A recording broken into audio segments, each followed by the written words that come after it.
Assalamualaikum warahmatullahi wabarakatuh. Halo teman-teman, izinkan saya membuat suatu video narasi.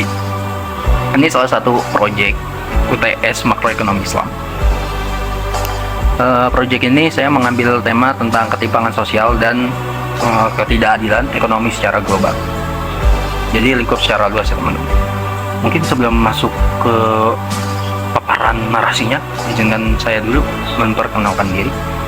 Nama saya Gigi Anugrah dengan NIM 554240097. Mungkin tanpa berlama-lama karena waktunya juga terbatas, kita langsung masuk ke video paparan narasi saya. Let's go. Sebenarnya kalian pernah nggak sih berpikir apa itu ketimpangan, apa itu ketidakadilan ekonomi? Atau enggak kalian pernah nggak sih berpikir kayak sebenarnya kita hidup di dunia ini sama rata nggak sih? Sebenarnya kita ngerasa ketimpangan nggak sih? Sebenarnya kita ngerasa beda level nggak sih sama orang-orang? Pernah ngerasa kayak gitu nggak teman? Pasti pernah kan? Nah itu udah termasuk salah satu ketimpangan yang dimana mungkin setiap orang menganggap ini hal yang biasa, padahal ini hal yang harus diselesaikan benar-benar teman-teman. Karena orang kaya akan semakin kaya, sedangkan yang miskin akan semakin miskin. Kita ambil contohnya. Contoh mungkin yang di lingkungan sekitar kita.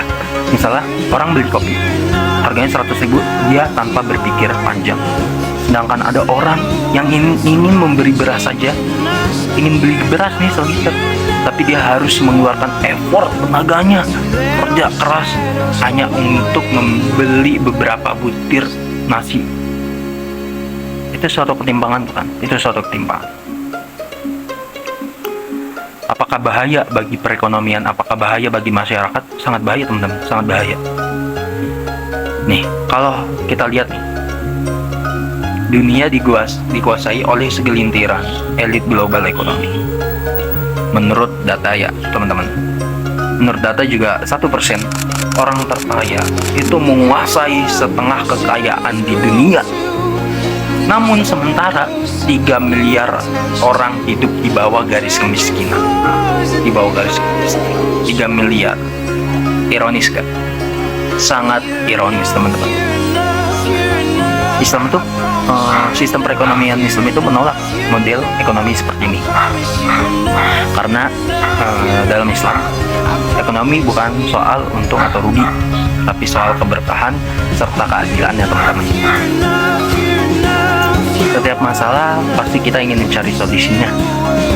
Dan bagaimana sih solusinya Islam dalam masalah krisis global ini?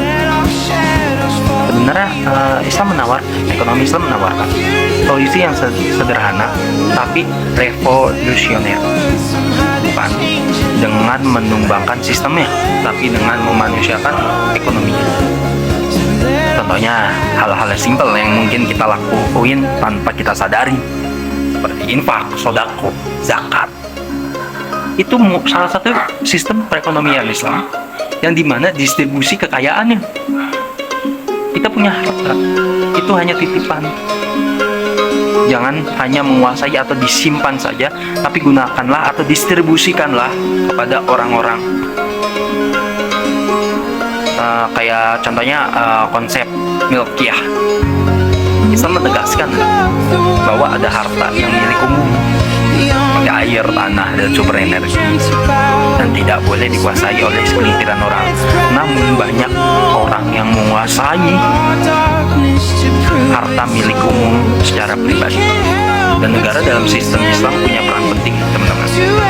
Bukan hanya sebagai pengatur, tapi sebagai penegak keadilan sosial. Nah, coba deh kita lihat negara Indonesia. Kayak sumber daya alam, SDM dan SDA sangat timpang. Tapi banyak rakyat yang hidupnya masih di bawah garis kemiskinan. Itu bukan karena kurang potensi, bukan, tapi karena distribusi yang tidak merata. yang saya bilang tadi, orang kaya akan menjadi kaya, orang miskin akan menjadi miskin jika distribusinya tidak secara adil dan merata. Semua orang berpeluang untuk menguasai dunia, sedangkan orang lain masih merasakan kesedihan, kemiskinan. Itu sesuatu yang tidak adil. Kalau prinsip zakat diterapkan dengan optimal sebenarnya, kalau wakaf produktif dikembangkan dengan sistem-sistem modern, kalau pengelolaan harta publik dilakukan dengan amanah, kalau ketimpangan itu bisa perlahan hilang dengan sistem-sistem tadi, itu bisa menjadikan keadilan sosial. Kan utopis.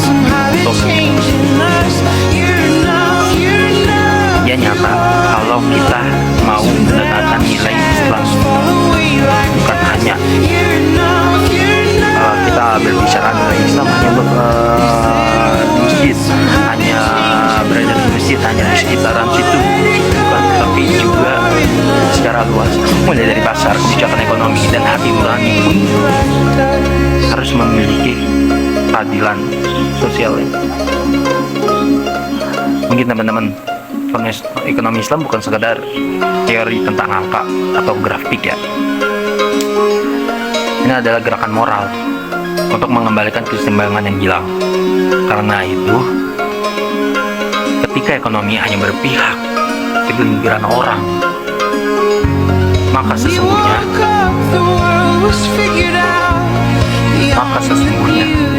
sistem itu sedang menggali lubang kehancuran sendiri.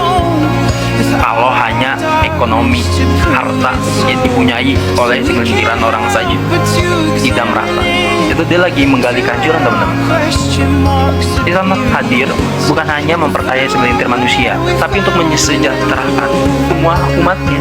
Itulah visi ekonomi makro Islam, menegakkan keadilan, menjaga keseimbangan, serta membawa keberkahan ya teman-teman. Seperti itu. Mungkin salah satu narasi saya yang bisa saya paparkan. Kurang lebihnya mohon maaf. Dan kalau ada masukan dari teman-teman, boleh banget komen di bawah. Kita diskusi bareng, kita ngobrol bareng, kita sama-sama tuker pemikiran, sama-sama open minded untuk kesejahteraan kita ya bersama. Saya Gigi Anugrah, pamit undur diri. Wassalamualaikum warahmatullahi wabarakatuh. Bye bye.